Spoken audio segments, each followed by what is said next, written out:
स्वागत है दोस्तों आप सभी का आज की इस वीडियो में। आज हम पढ़ने वाले हैं क्लास 11th की पॉलिटिकल साइंस का चैप्टर 5 विधायिका। इस चैप्टर के दोस्तों 6 मार्क्स के इंपॉर्टेंट क्वेश्चन आंसर करने वाले हम आज की इस वीडियो में। तो 2 इंपॉर्टेंट क्वेश्चन आंसर लिए हैं जिनकी आपके एग्जाम में आने की प्रोबेबिलिटी बहुत ज़्यादा है, यानी कि संभावना जो है वो बहुत ज़्यादा है। ठीक है, तो चलिए वीडियो को स्टार्ट करते हैं बिना टाइम वेस्ट करते हुए। तो इस चैप्टर से सबसे पहला प्रश्न बनेगा, लोकसभा एवं राज्यसभा में अंतर बताइए। लोकसभा एवं राज्यसभा में अंतर बताइए 6 मार्क्स में, या फिर अलग से 3 मार्क्स में 4 मार्क्स में पूछा जा सकता है लोकसभा की विशेषताएं क्या हैं, ठीक है, और राज्यसभा की विशेषताएं क्या हैं। ठीक है, तो चलिए देखते हैं। सबसे पहले हम बात करते हैं लोकसभा की विशेषताओं के बारे में। ठीक है, तो देखिए पहले अंडरलाइन कर देते हैं। हाँ, लोकसभा की विशेषताएं। पहली विशेषता, लोकसभा के सदस्यों का चुनाव जो है वो आम जनता के द्वारा वयस्क मतदान की प्रक्रिया के तहत चुने जाते हैं। ठीक है, दूसरा पॉइंट है लोकसभा का जो कार्यकाल है वो 5 वर्षों का होता है। ठीक है, तीसरा पॉइंट है इसकी अधिकतम जो संख्या है वो 552 होती है। ठीक है, फोर्थ पॉइंट है धन विधेयक को केवल लोकसभा में ही पेश किया जाता है, यानी नॉर्मल विधेयक तो लोकसभा राज्यसभा दोनों में ही पेश किए जा सकते हैं, लेकिन जो धन विधेयक होता है उसे केवल लोकसभा में ही पेश किया जाता है। यह सदन देश में शासन चलाने हेतु धन आवंटन करता है, यानी कि धन के वितरण पर केंद्रीय स्तर पर किसका नियंत्रण होता है? लोकसभा का। ठीक है, केंद्रीय मंत्रिपरिषद यानी जो मंत्रिपरिषद होती है केंद्रीय स्तर पर, वो सामूहिक रूप से लोकसभा के प्रति उत्तरदायी होती है, और लोकसभा को निचला सदन यानी कि आम जनता का सदन भी कहा जाता है, क्योंकि इसमें जो प्रतिनिधि होते हैं वो आम जनता के द्वारा चुनाव की मतदान की प्रक्रिया के द्वारा चुने जाते हैं, इसलिए इसे निचला सदन या फिर आम जनता का सदन भी कहा जाता है। सातवां पॉइंट है लोकसभा का सदस्य बनने के लिए न्यूनतम आयु सीमा 25 वर्ष होनी चाहिए, यानी लोकसभा का यदि सदस्य बनना है किसी को तो उसकी आयु जो है वो न्यूनतम कम से कम 25 वर्ष होनी चाहिए। ठीक है, तो लोकसभा की ये थी 7 विशेषताएं। ठीक है, विशेषताएं तो बहुत हैं लेकिन जो इंपॉर्टेंट हैं वही मैंने आपको बताई हैं। इन्हीं में से आप कोई 5 याद कर लीजिए, आपको जब 4 मार्क्स का प्रश्न आएगा 5 लिखेंगे तो पूरे मार्क्स मिल जाएंगे।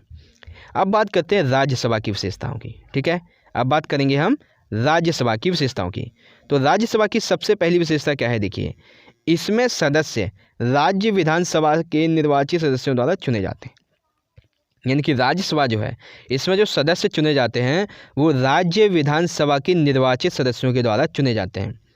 यह एक स्थायी सदन है जिसके 1/3 सदस्य प्रत्येक 2 साल में रिटायर होते रहते हैं, यानी कि ये जो है एक स्थायी सदस्य है, इसके 1/3 जो सदस्य होते हैं उनका प्रत्येक 2 साल में रिटायर होना तय है, और इसकी अधिकतम संख्या जो हो सकती है वो 250 हो सकती है। धन विधेयक के संदर्भ में राज्यसभा को कोई अधिक शक्तियाँ जो है वो प्राप्त नहीं है, और इसमें क्या होता है कि केंद्रीय जो मंत्रिपरिषद होती है वो सामूहिक रूप से राज्यसभा के प्रति उत्तरदायी नहीं होती है, वो सिर्फ लोकसभा के प्रति उत्तरदायी होती है। ठीक है, राज्यसभा की बैठकें होती है, राज्यसभा में जो बैठकें होती हैं उनकी अध्यक्षता जो होती है वो उपराष्ट्रपति करता है। ठीक है, 7वां पॉइंट है इसे ऊपरी सदन यानी कि राज्यों की परिषद भी कहा जाता है, और भारत के राष्ट्रपति के द्वारा इस सदन में कला, शिक्षा, समाज सेवा एवं खेल जैसे क्षेत्रों से संबंधित 12 सदस्य मनोनीत किए जाते हैं, यानी कि राज्यसभा में भारत के राष्ट्रपति के द्वारा इस सदन में कला, शिक्षा, समाज सेवा, खेल जैसे अन्य क्षेत्रों से संबंधित 12 सदस्य मनोनीत किए जाते हैं। और राज्यसभा का सदस्य बनने के लिए न्यूनतम आयु सीमा 30 वर्ष होनी चाहिए। राज्यसभा का यदि किसी व्यक्ति को सदस्य बनना है तो उसकी न्यूनतम जो आयु सीमा है वो 30 वर्ष की होनी चाहिए। ठीक है, तो ये है राज्यसभा की कुछ विशेषताएं। आई होप आपको समझ में आई होगी।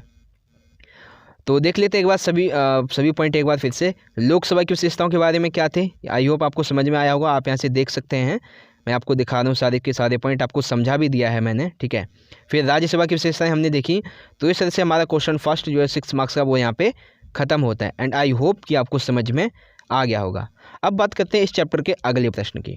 अगला है संसद कानून किस प्रकार बनाती है, यानी कि संसद जो है वो कानून किस प्रक्रिया के द्वारा बनाती है उसका वर्णन कीजिए। ठीक है, तो तो देखिए संसद के द्वारा जो कानूनी प्रक्रिया होती है उसमें सबसे प्रथम चरण होता है कि विधेयक के प्रकार के बारे। देखिए चरण तो 3 होते हैं, ठीक है, लेकिन उन चरण से पहले आपको ये पता होना चाहिए कि विधेयक जो होते हैं वो कितने प्रकार के होते हैं। तो विधेयक जो हैं वो 2 प्रकार के होते हैं।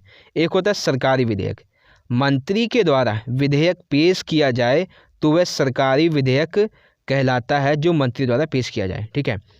यानी सरकारी विधेयक कौन होगा? ऐसा विधेयक जो मंत्रियों के द्वारा पेश किया जाए उसे कहेंगे सरकारी विधेयक। दूसरा है गैर सरकारी विधेयक, मंत्री के अलावा किसी सदस्य के द्वारा विधेयक पेश किया जाए तो उसे निजी सदस्यों का विधेयक कहेंगे, अर्थात उसे गैर सरकारी विधेयक कहेंगे, ठीक है, जिसे संसद का अन्य कोई भी सदस्य पेश कर सकता है, ठीक है। तो विधेयक के 2 प्रकार हैं, कौन कौन से? सरकारी यानी कि मंत्री के द्वारा, गैर सरकारी यानी कि मंत्री के अलावा संसद का अन्य सदस्य कोई भी पेश करे तो गैर सरकारी होगा, ठीक है। अब बात करते हैं इसके चरणों के बारे में, ठीक है।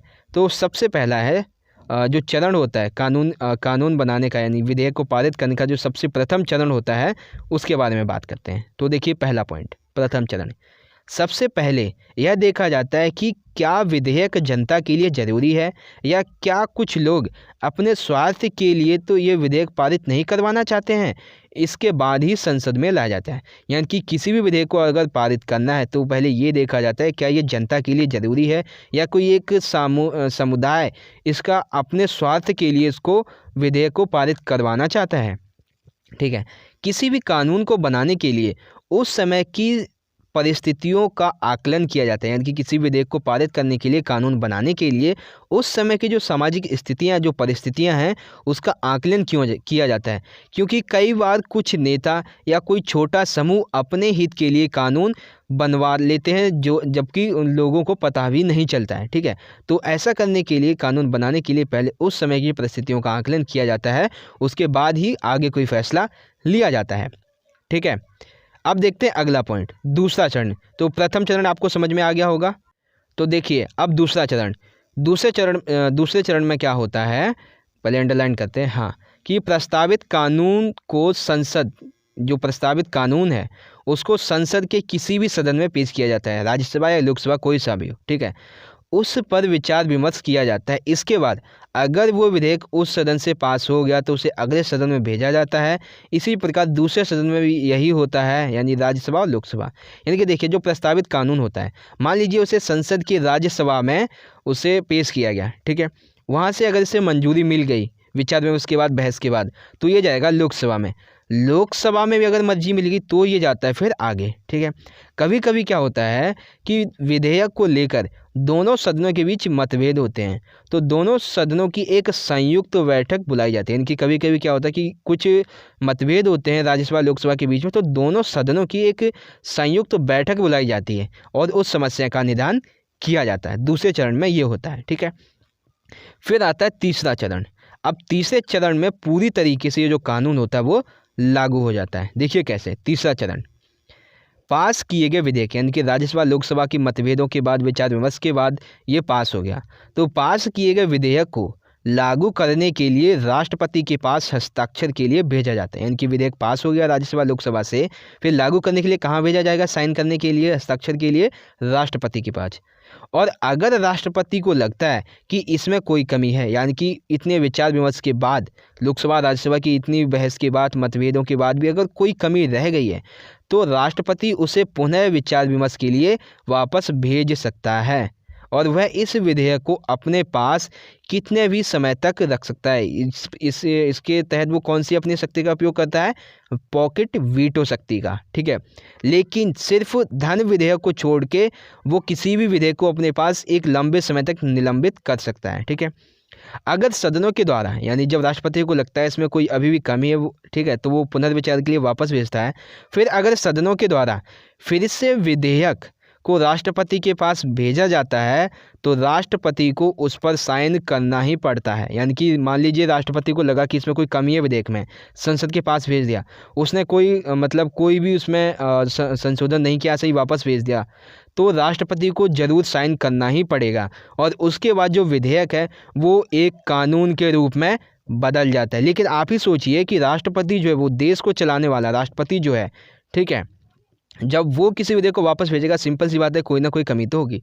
लेकिन फिर भी अगर सदन के द्वारा कोई उसमें संशोधन नहीं किया जाता है, राष्ट्रपति के पास भेज दिया जाता है, तो मजबूरन राष्ट्रपति को उस पर साइन करना ही होगा, हस्ताक्षर करना ही होगा, और फिर एक विधेयक कानून के रूप में बन जाता है। ठीक है, तो कानून बनाने की प्रक्रिया में 3 चरण होते हैं। सबसे पहले तो आपको पता होना चाहिए कि विधेयक के प्रकार कौन कौन से होते हैं। सरकारी विधेयक यानी कि मंत्री के द्वारा, गैर सरकारी मंत्री के अलावा अन्य सदस्य यानी कि संसद का कोई भी सदस्य। फिर प्रथम चरण में क्या होता है, दूसरे चरण में क्या होता है, तीसरे चरण में क्या होता है, आपको ये पता होना चाहिए। ठीक है, तो इस तरह से एक कानून जो होता है वो बनता है और लागू होता है। एंड इस तरह से हमारा आज का ये वीडियो ख़त्म होता है, जिसमें मैंने आपको लोकसभा एवं राज्यसभा में पहले अंतर बताई है, विशेषताएं बताई, वो बताया। पहले लोकसभा की विशेषताएं देखी हमने, ठीक है, फिर हमने राज्यसभा की विशेषताओं के बारे में देखा, फिर संसद कानून किस तरह से बनाती है, उसमें विधेयक के प्रकार क्या होते हैं, ठीक है, प्रक्रिया में चरण, प्रथम चरण क्या होता है, दूसरा चरण क्या होता है, तीसरा चरण क्या होता है, ये जाना। तो आई होप दोस्तों कि आज की ये वीडियो आपको पसंद आई होगी, और अगर वीडियो अच्छी लगी है तो लाइक करना, इस वीडियो को ज़्यादा से ज़्यादा अपने सभी दोस्तों के साथ जरूर शेयर कर दीजिएगा। हम मिलेंगे दोस्तों अगली वीडियो में, ठीक है, आपके अगले चैप्टर की वीडियो के साथ में। तब तक के लिए आप पढ़ते रहिए, अपना ख्याल रखिए, धन्यवाद, जय हिंद, वंदे मातरम।